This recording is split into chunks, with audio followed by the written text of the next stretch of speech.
as I interviewed Brian Goodall, I asked him, what is something that you're really passionate about as a worship leader that you'd like to be able to convey to others? And this was clearly something that he had thought about before, because he didn't hesitate even a little in offering an answer. And it's something that I feel like is really important for us to ponder as worship leaders, and seeing our overall role and the various aspects of it.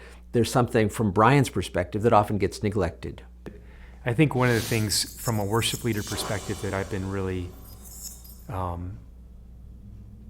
passionate about and burdened for is the idea that as we are leading worship, that we are shepherding, and that we've been entrusted not only with the music and the process of leading people to focus on God and worship God, but we've been entrusted with people who are right in front of us, who really just want somebody to lead them.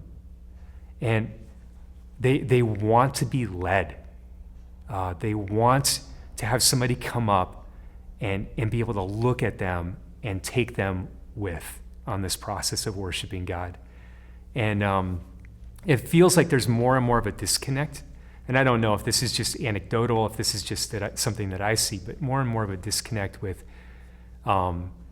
we have lots of great tools that we get to use in worship, and we become enamored with them, and they're great.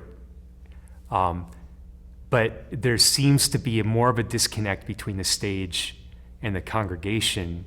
Increasingly, it seems like, where I see worship leaders often almost like trying to shut out the congregation, or just trying to go from song to song and make it sound great and perfect, and almost neglect that we're bringing people with us, and there's an element that we can, how do we shepherd the people who are with us rather than just make great music, beyond just creating and producing really great worship that eliminating distractions and all those things that are really important, but empowering them to say, you're a pastor, you're not just a leader, regardless of whether you've been ordained or you have a certificate or if you have 10 years of college training, that these people are entrusted to you in this moment, and you are leading them in the act of worship,